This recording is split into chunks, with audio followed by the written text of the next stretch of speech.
can you tell us why you don't live in the U.S.?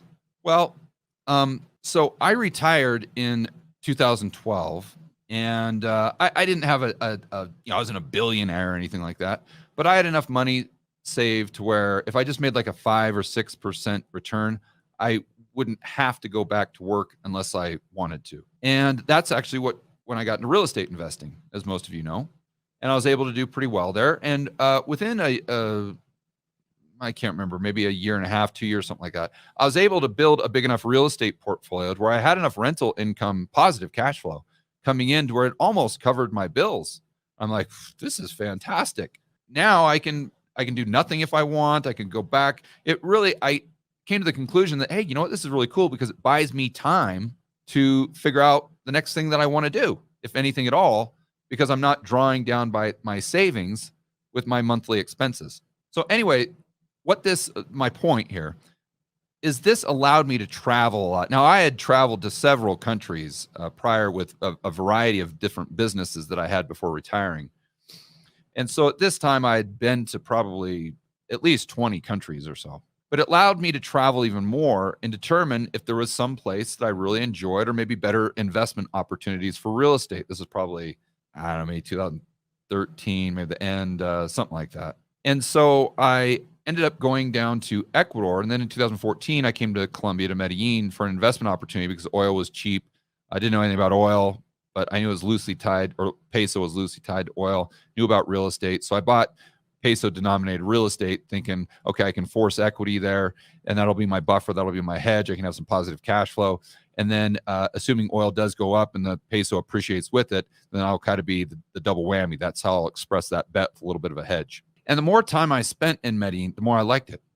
I originally just came here for an investment opportunity, but you fall in love with the weather and the people and the salsa dancing and the music and the vibrancy and the energy and all these things about it. And it's just the more time I spent here, the more I enjoyed it, not just from a standpoint of investing, but really lifestyle. But I continued to travel because I want to keep my options open. You guys know that I'm always looking for a plan B and a plan C. And so I've continued to travel to other countries. Now I'm up at around 45, maybe even a little bit more than 45.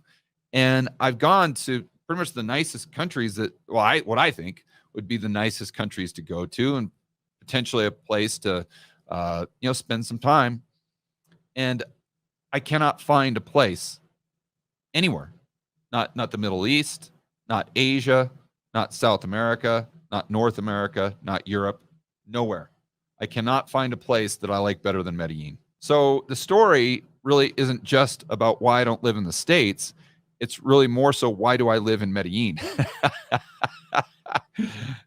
Because that's really it in a nutshell. Now, right, as far as the United States, got a lot of problems.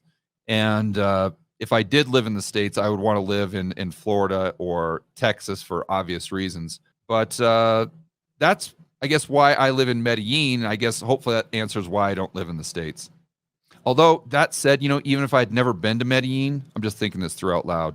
If I lived in the States, I would probably consider spending a lot of my time outside of the United States, even if I'd never traveled, just because of the kind of fourth turning stuff and what I think is going to be continued or increasing amounts of social unrest.